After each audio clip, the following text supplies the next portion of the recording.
सभी व्यूअर्स को मेरा नमस्कार। Electrostatics chapter 2 electric potential and capacitances के इस चैप्टर में हम बात करेंगे टॉपिक कंडक्टर्स एंड इंसुलेटर्स पर, जिसमें कंडक्टर्स की इलेक्ट्रोस्टैटिक्स क्या होती है उसके बारे में जानेंगे और कुछ इंसुलेटर्स की प्रॉपर्टीज और उसके बारे में चर्चा करेंगे। तो आइए जानते हैं। तो सबसे पहले बात करते हैं कंडक्टर्स पर। Those materials which contain mobile charge carriers, ये इंपॉर्टेंट टर्म है, मोबाइल चार्ज कैरियर्स। चार्ज अगर किसी मटेरियल में one and two other end अगर ट्रांसफर करने की जाने की प्रोबेबिलिटी रखता है तो इसे कहा जाता है मोबाइल चार्ज कैरियर्स। और ऐसे मटेरियल जिसमें इस तरह के मोबाइल चार्ज कैरियर्स कंटेन्ड होते हैं वो कहलाते हैं कंडक्टर्स। हमारे पास एग्जांपल्स हैं जैसे silver, copper, mercury, salt solution. Silver, copper, mercury जैसे मेटल्स हैं, सारे मेटल्स चार्ज कैरियर्स रखते हैं अपने अंदर कंटेन करके। वहीं दूसरी तरफ कुछ सॉल्ट सॉल्यूशन जैसे NaCl, वो भी एक कंडक्टर है। साथ ही साथ आप कह सकते हैं अर्थ और ह्यूमन बॉडी गुड कंडक्टर्स के एग्जांपल्स हैं। जनरली मेटल्स में जो चार्ज कैरियर्स होते हैं वो इलेक्ट्रॉन्स होते हैं। वहीं दूसरी तरफ अगर हम सॉल्ट सॉल्यूशन की बात करें तो वहां पे दो प्रकार के आयंस होते हैं, पॉजिटिव आयंस और नेगेटिव आयंस। वो चार्ज कैरियर्स का काम करते हैं। In metallic conductors these charge carriers are electrons, जैसा कि मैंने कहा। और इसको अगर एलाबोरेट करें तो हम कह सकते हैं इन अ मेटल द आउटर और valence electrons part away from their atoms and are free to move within the metal.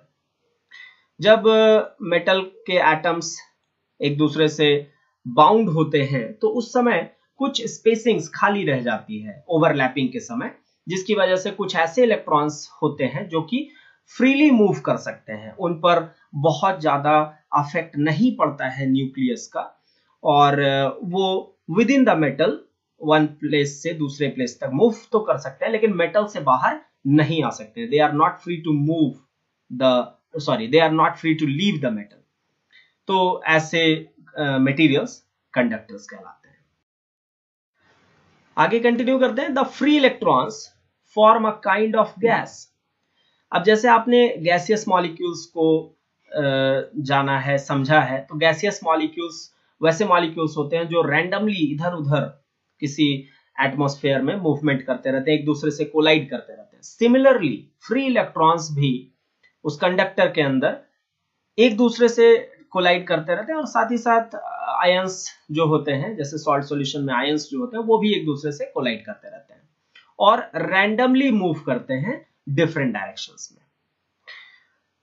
आगे बढ़ते हैं। In an external electric field, जब कभी भी उस कंडक्टर के ऊपर कोई एक्सटर्नल फील्ड अप्लाई किया जाता है, अब आप उसे किसी कंडक्टिंग वायर से ऐड कर दें या फिर किसी सेल से कनेक्ट कर दें, मतलब उसमें कोई एक्सटर्नल फील्ड अगर प्रोवाइड कर दें, तो जो फ्री इलेक्ट्रॉन्स होते हैं वो इलेक्ट्रिक फील्ड के डायरेक्शन के ऑपोजिट डायरेक्शन में मूवमेंट करना शुरू करते हैं, और इस तरीके से मूवमेंट करते हैं ताकि उस एक्सटर्नल इलेक्ट्रिक फील्ड का ओपोज कर सके, जिसे बाद में हम लोग करंट इलेक्ट्रिसिटी में और बेहतर तरीके से जानेंगे। Now the third thing is that in electrolytic conductors, जैसे हमने NaCl का एग्जांपल्स लिया था, the charge carriers are both positive and negative type. ये दोनों प्रकार के आयंस जो होते हैं, जैसे सॉल्ट सॉल्यूशन में बात करें तो Na+ पॉजिटिव आयन होगा जबकि Cl- नेगेटिव आयन होगा। वो आयंस चार्ज कैरियर का काम करेंगे। अब बात करते हैं इंसुलेटर्स की। Those materials through which electric charge cannot flow. अब इलेक्ट्रिक चार्ज, चूंकि सारे मटेरियल्स चाहे वो कंडक्टर हो, इंसुलेटर हो, उनमें एटम्स पाए जाते हैं, और एटम्स है तो इलेक्ट्रॉन्स की उपस्थिति होगी ही होगी, लेकिन उसमें जो इलेक्ट्रॉन होते हैं वो फ्लो नहीं कर सकते हैं from one place to another, या आप कह सकते हैं लॉन्ग डिस्टेंसेस ट्रेवल नहीं कर सकते हैं इनसाइड द मटेरियल। और ऐसे मटेरियल कहलाते हैं इंसुलेटर्स, या दूसरे शब्दों में कहें नॉन कंडक्टिंग मटेरियल्स कहलाते हैं। कुछ एग्जांपल्स हैं जैसे glass, rubber, plastic, wax, wood, paper, ETC. Reason क्या है? तो रीजन है कि in these materials all the electrons are tightly bound, सारे इलेक्ट्रॉन्स टाइटली बाउंड होते हैं। किससे? व्हाइल बॉन्डिंग न्यूक्लियस से वो काफी टाइटली बाउंड होते हैं, या फिर आप कह सकते हो जो पेयर होता है एटम्स का, उस पेयरिंग के समय बहुत सारा वैकेंट प्लेस नहीं बन पाता है, जिसकी वजह से वो सारे के सारे इलेक्ट्रॉन्स जो होते हैं एटम के, वो अपने रिस्पेक्टिव एटम से बाउंडेड होते हैं, जिसकी वजह से वो फ्री मूव करने के लिए नहीं होते हैं inside the material. Next case है when an electric field is applied. अब इंसुलेटर के केस में जब हम इलेक्ट्रिक फील्ड अप्लाई करेंगे तो क्या होगा उसे जानते हैं। When an electric field is applied across an insulator, the electrons inside it may slightly shift in the direction opposite to the direction of electric field। जैसा कि हमने कंडक्टर में बात किया था कि उसके अंदर जो इलेक्ट्रॉन्स होते हैं वो इलेक्ट्रिक फील्ड अप्लाई होने के बाद इस तरीके से अपना मूवमेंट शुरू कर देते हैं, just like opposite to the direction of electric field, so that कि वो इलेक्ट्रिक फील्ड का अपोज कर सके कंप्लीटली। और अब बाद में पढ़ेंगे डाइलेक्ट्रिक, जब डाइलेक्ट्रिक के बारे में बात करेंगे तो उस समय आप जानेंगे कि वहां पे जो नेट इलेक्ट्रिक फील्ड होता है वो जीरो हो जाता है। कारण ये कि आउटर इलेक्ट्रिक फील्ड का पूरा पूरा अपोज करता है इनसाइड इलेक्ट्रॉन से बनने वाला इलेक्ट्रिक फील्ड, जो कि उसके मूवमेंट के कारण प्रोड्यूस होता है, लेकिन ऑपोजिट डायरेक्शन में। यहां पे भी सेम केस है, बट यहां पे इलेक्ट्रॉन्स स्लाइटली शिफ्ट करते हैं एक दूसरे से, तो जिसकी वजह से पूरा का पूरा अपोज नहीं कर पाते इलेक्ट्रिक फील्ड का। लेकिन साथ ही साथ एक और बात है कि they cannot leave their parent atom, अपने पेरेंट एटम को लीव नहीं करते हैं, जैसा कि इसके केस में होता था। तो आप कह सकते हैं कि वो बहुत ज्यादा long distance inside the material तय नहीं कर सकते हैं, जिसकी वजह से वैसे materials exact equal electric field, जो आउटर इलेक्ट्रिक फील्ड है उसके इक्वल इलेक्ट्रिक फील्ड प्रोड्यूस नहीं कर पाते, और ऐसे मटेरियल्स डाइलेक्ट्रिक्स कहलाते हैं। उन्हें एक स्पेशल नेम दिया गया है डाइलेक्ट्रिक्स। जैसे हम एग्जांपल लें कि when a glass rod is rubbed with silk it gets charged, charge होता है but charges remains static, charge वहीं के वहीं सरफेस पर एक्यूमुलेट होकर के रह जाते हैं, लॉन्ग डिस्टेंसेस ट्रैवल नहीं करते इनसाइड द मटेरियल, और ऐसे मटेरियल्स इंसुलेटर्स कहलाते हैं, जिनका एक स्पेसिफिक एग्जांपल आप कह सकते हो डाइलेक्ट्रिक्स है। आगे बढ़ते हुए हम बात करते हैं इलेक्ट्रोस्टैटिक्स ऑफ कंडक्टर्स की। फर्स्ट पॉइंट में गिवन है in the static situation when there is no current inside और on the surface of conductor the electric field is zero everywhere inside the conductor. इस केस में जो electric field है वो zero होता है जब आप बाहर से उस कंडक्टर को इलेक्ट्रिक फील्ड प्रोवाइड नहीं कर रहे हैं। दैट मींस वो स्टैटिक सिचुएशन में, स्टैटिक सिचुएशन का मतलब ये हुआ कि कोई एक्सटर्नल इलेक्ट्रिक फील्ड उस कंडक्टर के ऊपर अप्लाई नहीं किया गया, और ये जो फैक्ट है वो कंडक्टर को डिफाइन करता है कि जब तक उस कंडक्टर में इलेक्ट्रिक फील्ड अप्लाई नहीं किया जाएगा तो जो इलेक्ट्रिक फील्ड होगा, चाहे वो सरफेस पे बात करें चाहे वो कंडक्टर के अंदर बात करें, वो जीरो होगा। And this happens due to definite distribution of free electrons in conductor. क्योंकि कंडक्टर के अंदर जो इलेक्ट्रॉन्स होते हैं वो फ्रीली मूव करने के लिए रिस्पॉन्सिबल होते हैं, तो इस वजह से उनका एक डेफिनेट डिस्ट्रीब्यूशन होता है। ऐसा नहीं है कि कहीं पे बहुत ज्यादा इलेक्ट्रॉन्स हो गए, कहीं पे कम इलेक्ट्रॉन्स हो गए, उनका एक सर्टेन नंबर होता है हर एक कंडक्टर के हर एक स्मॉलेस्ट वॉल्यूम में। तो इसलिए इस तरीके से वो स्टैटिक सिचुएशन में इलेक्ट्रिक फील्ड जीरो रखते हैं, जैसा कि आप डायग्राम में यहाँ पे देख सकते हो। The electrostatic field at the surface of charge conductor, वहीं जब हम कंडक्टर को चार्ज कर देते हैं by any mean, charging by induction, charging by conduction, तो जो इलेक्ट्रिक फील्ड है या जो इलेक्ट्रोस्टैटिक फील्ड है वो सरफेस के नॉर्मल पाया जाता है, सरफेस के नॉर्मल, उस कंडक्टर के सरफेस के नॉर्मल। पहले भी आप पढ़ चुके हैं कि जो कंडक्टर है या कहीं भी अगर कोई चार्ज सिचुएटेड है तो वो उसके पास वाले नेबरिंग सरफेस पर नॉर्मली इलेक्ट्रिक फील्ड अप्लाई करता है, या इलेक्ट्रिक फील्ड का जो डायरेक्शन होता है वो यूं कह ले कि उस नेबर सरफेस के नॉर्मली एक्ट करता है। Second thing is that the neutral conductor has equal amount of positive and negative charges in every small volume or surface element. चाहे आप कितना भी छोटा कंडक्टर कंसिडर करो, स्मॉल वॉल्यूम का, स्मॉल सरफेस एरिया का, लेकिन उसमें नंबर ऑफ पॉजिटिव चार्जेस और नेगेटिव चार्जेस इक्वल पाए जाएंगे, और इस वजह से आप कह सकते हो वो कंडक्टर उस वक्त न्यूट्रल होगा। लेकिन जब कंडक्टर को चार्ज कर दिया जाता है तो वैसे केस में जो चार्जेस, एक्सेस चार्जेस होते हैं, वो सिर्फ और सिर्फ सरफेस पे पाए जाएंगे in the static situation. That means कि आप दूसरे शब्दों में कह सकते हैं कि no net charge at any point inside the conductor.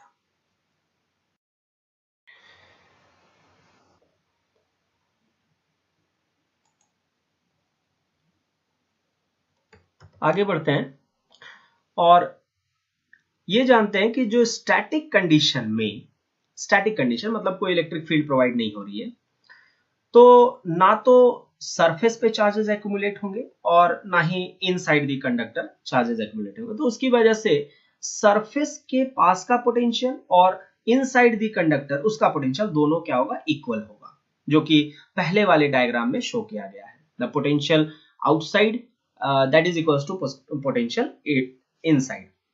पहले वाले लाइन में हमने इसके क्लियर किया है कि electrostatic potential is constant throughout the volume of the conductor and has the same value as inside on its surface in the static condition when E equals to 0, जब आप कोई electric field उसे provide नहीं कर रहे होता। लेकिन जैसे ही आप इलेक्ट्रिक फील्ड प्रोवाइड करेंगे तो चार्जेस, जो कंडक्टर है उसके सरफेस पे चार्जेस एक्यूमुलेट हो जाएंगे। जैसा कि आप डायग्राम, दूसरे वाले डायग्राम में यहाँ पे आप देख सकते हैं कि चार्जेस जो है सरफेस पर एक्यूमुलेट हो गए। एक साइड पूरे पॉजिटिव चार्ज एक्यूमुलेट हो गए, वहीं दूसरे साइड नेगेटिव चार्जेस एक्यूमुलेट हो गए। तो इसकी वजह से क्या होता है कि जो सरफेस का पोटेंशियल है वो डिफरेंट हो जाता है इनसाइड द कंडक्टर के पोटेंशियल से, और जो इलेक्ट्रिक फील्ड प्रोड्यूस होती है उसका डायरेक्शन, चूंकि आपको मालूम होगा कि पॉजिटिव चार्जेस के लिए जो इलेक्ट्रिक फील्ड का डायरेक्शन होता है वो आउटवर्ड डायरेक्शन होता है, वहीं नेगेटिव चार्ज के लिए डायरेक्शन इनवर्ड होता है। तो ये इससे मैथमेटिकली रिप्रेजेंट किया जा सकता है अकॉर्डिंग टू गॉसेस लॉ, आपने पढ़ा भी होगा, electric field at the surface of charge conductor that is sigma upon epsilon not an cap, जहां पे सिग्मा इस सरफेस की सरफेस चार्ज डेंसिटी हो गई और एन कैप एक यूनिट वेक्टर है जो रिप्रेजेंट कर रहा है इलेक्ट्रिक फील्ड के डायरेक्शन को, जो कि नॉर्मली आउटवर्ड होगा उस सरफेस से, जो कि यहां पे बताया गया है। नेक्स्ट केस में बात करते हैं जो कि बहुत ही इंपॉर्टेंट केस है और ये बहुत जगह पे अप्लाई भी होता है। नेक्स्ट केस की बात करते हैं जो कि बहुत अप्लाई होता है प्रैक्टिकल लाइफ में, कि जब कभी भी एक कंडक्टर जिसकी एक कैविटी है, that means a conductor with a cavity with no charges inside it, that means कि अगर एक कंडक्टर है उसे इलेक्ट्रिक फील्ड में रखा गया है और वो कंडक्टर ऐसा है, जैसे मान लो कि हॉलो स्फीयर ले लिया, हॉलो सिलेंडर ले लिया, मतलब कि जिसमें एक अंदरूनी सरफेस है, जो कि यहां देखो आप दिखाया गया है, ये अंदरूनी सरफेस है, सरफेस का अंदर का हिस्सा, और ये हुआ बाहरी सरफेस। तो जब कभी भी इस तरीके के कंडक्टर में इलेक्ट्रिक फील्ड प्रोवाइड किया जाता है तो चार्जेस सिर्फ और सिर्फ बाहर वाले सरफेस पर एक्यूमुलेट हो जाते हैं, और बाहर वाले सरफेस पर इलेक्ट्रिक फील्ड वेक्टर, जो कि नॉर्मली आउटवर्ड होगा पॉजिटिव चार्ज के लिए, नॉर्मली इनवर्ड होगा नेगेटिव चार्जेस के लिए, वो प्रेजेंट रहता है। जबकि inside surface there is no charge accumulated, surface के अंदर कोई चार्ज एक्यूमुलेट नहीं होता है, और आप कह सकते हैं कि सरफेस के अंदर, दैट मीन्स जो कैविटी है उसके सरफेस पर कोई चार्ज या प्रेजेंट नहीं होता है, जिसकी वजह से कोई इलेक्ट्रिक फील्ड वहां पे प्रेजेंट नहीं होता है। डायग्राम में आप देख सकते हैं कि E इक्वल्स टू 0 है इनसाइड द कैविटी, चाहे वो कंडक्टर किसी भी शेप और साइज का हो, चाहे कितने भी चार्जेस उस कंडक्टर पर अप्लाइड हो, चाहे कोई सा भी कितना भी एक्सटर्नल फील्ड उस पर लगाया जाए, लेकिन अगर चार्ज कंडक्टर कैविटी टाइप है तो उस कैविटी के अंदर वाले सरफेस पर ना तो कोई चार्ज एक्यूमुलेट करेगा और ना ही उस कैविटी के अंदर कोई इलेक्ट्रिक फील्ड जनरेट होगी। मतलब आप कह सकते हैं कि इसके अंदर कोई भी मटेरियल होगा, कोई भी व्यक्ति होगा तो वो सुरक्षित रहेगा। इसका प्रैक्टिकल एग्जांपल हम लोगों को कहीं ऐसे प्लेस पे देखने को मिलता है, जैसे मान लो कि किसी एक इंडस्ट्री में कोई एक मशीन हमने डेवलप की और उस मशीन में हमें एक बहुत सेंसिटिव मटेरियल को रखना है, लेकिन साथ ही साथ ये भी जरूरी है कि उसके बाकी पोर्शंस में करंट फ्लो करे। तो बाकी पोर्शंस को इस तरह से कैविटी का फॉर्मेट दिया जाता है कि कैविटी के अंदर आप उस मटेरियल को रख देते हैं, सेंसिटिव मटेरियल को इस कैविटी के अंदर, ताकि जिस पर बाहरी करंट का प्रभाव ना पड़े, बाहर से चार्जेस फ्लो करें, लेकिन उसके अंदर का जो वो मटेरियल है वो सिर्फ अपना काम करे without any influence of external electric field. क्यों? क्योंकि चार्जेस जो है वो सिर्फ बाहर के सरफेस पे एक्यूमुलेट हो रहे हैं, इनसाइड सरफेस पर उनका कोई प्रभाव नहीं है। तो इस तरीके से इसे डेवलप किया था माइकल फैराडे ने। एक फैराडे केज नाम का एक ऑब्जेक्ट है जिसमें इस तरह का फेनोमेनन देखने को, इस तरह की घटना होती है। आप बहुत लार्ज अमाउंट ऑफ चार्ज उस केज पर अगर इनपुट करें, इलेक्ट्रिक फील्ड इनपुट करें, तो उसके अंदर रहने वाला कोई भी इंसान हो या कोई भी मटेरियल हो, उस पर इलेक्ट्रिक फील्ड का कोई प्रभाव नहीं पड़ेगा, जबकि बाहर के जो सरफेसेस हैं वो फुल्ली चार्ज होंगे। दैट मींस बाहर सरफेसेस पर इलेक्ट्रिक फील्ड बहुत ज्यादा होगी, लेकिन इनसाइड दी मटेरियल जहां पे कैविटी है वहां पे कोई भी फील्ड वर्क नहीं करेगा। दैट मींस कोई भी चार्ज का एक्यूमुलेशन नहीं होता। और इससे ये पता चलता है कि कंडक्टर का जो सरफेस है, आउटर सरफेस, वो चार्ज कैरी करता है एक्स में आने के बाद। आगे बढ़ते हुए जानते हैं, if the conductor is charged और charges are induced on the neutral conductor by an external field, all charges reside only on the outer surface of the conductor with cavity, जैसा कि हमने अभी जस्ट बात किया। The region inside the cavity remains shielded, और अंदर का जो रीजन है, कैविटी जो है, वो शील्डेड होता है, रक्षा कवच जिसको आप बोल सकते हैं, शील्डेड होता है फ्रॉम आउटसाइड इलेक्ट्रिक इन्फ्लुएंस, जैसा कि अभी हमने डिस्कस किया। This means the electric field inside the cavity is always zero, और इस घटना को, इस फेनोमेनन को कहा जाता है electrostatic shielding. This effect can be made use of in protecting sensitive instruments from outside electrical influence, जैसा कि अभी हमने डिस्कस किया। उम्मीद करता हूं कि इस लेक्चर में दी गई सारी जानकारी आप तक पहुंच पाई होगी। अगर फिर भी कोई डाउट रह जाता है तो आप हमें कमेंट बॉक्स में लिखकर अपना सवाल पूछ सकते हैं। इस लेक्चर में इतना ही। धन्यवाद।